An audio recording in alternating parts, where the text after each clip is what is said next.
המטרה העיקרית של הכנס הזה היא להפגיש את כל אותם סוגים של מנהלים שנמצאים בסיטואציות שונות, ולאפשר לנו לייצר מסגרת של שיתוף בידע, בניסיונות, בהצלחות, בכישלונות, וביחד לקחת עוד צעד קדימה את הניהול במדינת ישראל. הנושא של יישום תוכניות אסטרטגיות בארגונים הוא נושא שמתסכל לא מעט מנהלים במשק הישראלי. קיימים מודלים רבים לניהול, חלקם אקדמיים, חלקם תיאורטיים, חלקם מבוססי ניסיון של מנהלים. המודל הזה מחבר לנו כמו שצריך את התובנות העסקיות שראינו קודם עם התובנות הארגוניות, וגורם לאנשים לעשות את הדברים כמו שאנחנו קוראים ביחד. שיווק צולב, זה המשחק, זה שם המשחק שלנו היום. אנחנו רוצים להגיע למצב של שיווק צולב בין המערכות, קנה קבל מכל אחד מהארגונים. אנחנו צריכים להתאים את עצמנו לקהל המקומי. תתפלאו כמה הקהל כאן מגוון. החוכמה או המהלך הנכון של חברה זה לחשוב על שינוי ועל התאמה לצרכים החדשים דווקא בזמן שהיא חזקה ומובילה, ולא לחכות לשינויים בזמן שאתה במשבר, כי אז אתה עושה את הדברים הכי לא נכונים, וכמובן התוצאות הן יכולות להיות גרועות. אנחנו אוהבים הרבה פעמים לאמץ, כי זה מתקדם ויפה, שהדרך היא חשובה, לא התוצאה. הדרך חשובה, אולי הדרך יפה, אבל בלי רווח בסוף הדרך אין בעצם חיים בסקטור העסקי. Because this is about survival. Every day in Africa, a gazelle wakes up, it knows it must run faster than the fastest lion or it will be killed. Every morning a lion wakes up, it knows that it must outrun the slowest gazelle or it will starve to death. So it doesn't really matter whether you're a lion or a gazelle or what industry you're in, when the sun comes up you better be running. המשפט, את הכסף סופרים במדרגות, מי שמכיר, הוא המחשה טובה לערך בסוף התהליך ולא להצלחות קטנות בדרך. נראה לי שמה שחשוב זאת השורה התחתונה, מה שחשוב זה באמת להיות בירוק, כלומר ברווח. צריך לדעת לקחת את אותם שינויים תפעוליים שנעשים, אם זה ברצפת הייצור או ברצפת המחירה, ולדעת להביא אותם עד ללקוח הסופי. אני הייתי אומר שיש 3 דברים מרכזיים שמנהיג צריך. אם אין לכם חזון, אין לכם שום דבר. הדבר השני שאתה צריך זה power, זה כוח. אבל אם אין לך אומץ לב, הוא אומר, כל שאר התכונות, כך הם אמרו, הופכות לבלתי חשובות. שלושת המרכיבים הללו הם חיוניים כדי לחולל שינויים, כדי להביא תוצאות מרחיקות לכת. זה היכולת להבטיח שהארגון כולו חי את החזון, זה לקחת את המרכיבים האלה ולהטמיע אותם בכל פינה בארגון. לגרום לאנשים את הפשן, את הלהט, את האמונה, ליצור את הרוח שאפשר להשיג את היעדים האלה. איך מה שאני נותן מייצר לי את הדבר הזה? אני יוצא מתוך התוצאה.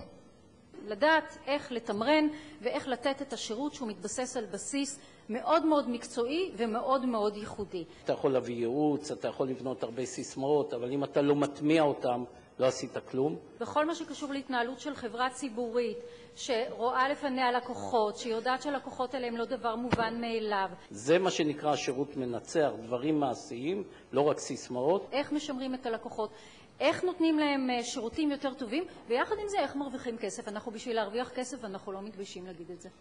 מערכת הבנקאית היום יותר ויותר עם הפנים ללקוח, אין מרמת ההנהלה, אבל החל מאותו טלר בקופה, וכולל הפקידה שמרימה טלפון, ואיך היא עונה לטלפון. צריך לזכור ששירות זה קודם כל השקעה באנשים. כי את השירות נותנים אנשים. אלא שירות אמיתי הוא יתרון תחרותי רב עוצמה על פני המתחרים שלך. לחזק נקודה שנאמרה פה קודם, אנשים, אנשים, אנשים. דברו אליהם בגובה העיניים, הם לא עבדים של אף אחד. גם המנהלים שחושבים שהם הכי טובים, שהם הגיעו לשפיץ העליון. חבר'ה, דברו אליהם בגובה העיניים, תחבקו אותם, תנשקו אותם, תנו להם את היחס המתאים, ועובד רוצה את היחס, תלחץ לו את היד גם אם היד שלו מלוכלכת. תתייחס אליו, הוא המשאב הכי חשוב שלו. המסקנה שלנו מכל הנושא, האנשים הקטנים כמו שהם מכונים, שגם רמי התייחס אליהם ובצדק רב, אותם אנשים ברצפה, אם אנחנו מבינים את החשיבות המשמעותית שלהם להצלחת השינוי ורותמים אותה פנימה, יש לנו סיכוי מצוין להצליח. למרות שרווח אצלנו בחוגים מסוימים זאת מילת גנאי, ומה פתאום להרוויח, אבל לארגון שלא מרוויח בעצם מתחסל, בעצם מת, לא משקיע ונעלם אי שם. ואז באה חברה כמו אביב, עושה לו תוכנית הבראה ומנסה להעביר אותו מהפסד לרווח. שימוש ביועצים חיצוניים, אני חושב, הוא חשוב מאוד לבנק. מדברים פה בחברת ייעוץ, אבל בתנאי שהיועץ מלווה את הבנק ולא אחד שכותב חומר רקע. בחברה שמתמחה יותר ביישום מאשר בכתיבת התוכניות. דיבר פה כך חיים מקודם על זה שכותבים ספרים עבי כרס, ומה שהקפדנו כל הזמן זה להטמיע את הגישה הזאת, שאומרת אנחנו לא רוצים להיות מדויקים ב-100% בפתרון, אנחנו אבל רוצים להיות מדויקים ב-100% ביישום. הדרך שבה יועצים נדרשים, במיוחד בתהליך של יישום אסטרטגיה, הוא להוות פרטנרים, שותפים אמיתיים לתהליך שלא נגמר בשלב התכנון, אלא הולך קדימה עד תום תקופת היישום. למעשה זה אומר שאם אתה חושב אסטרטגית, מגדיר לעצמך את היעדים, אם המזל עובר לידך, אתה יכול להושיט את היד ולקחת אותו. אם לא היית חושב אסטרטגית ולא מתכנן, המזל היה עובר לידך ולא היית מושיט את היד. השאלה של מחויבות לתוצאות היא שאלה שמופנית קודם כל אליכם כמנהיגים. והדרך היחידה להתמודד עם האתגר זה בדיוק מה שאמר כאן נתניהו קודם לכן. היא רק צמיחה, צמיחה, צמיחה, זאת היכולת להביא את התוצאות.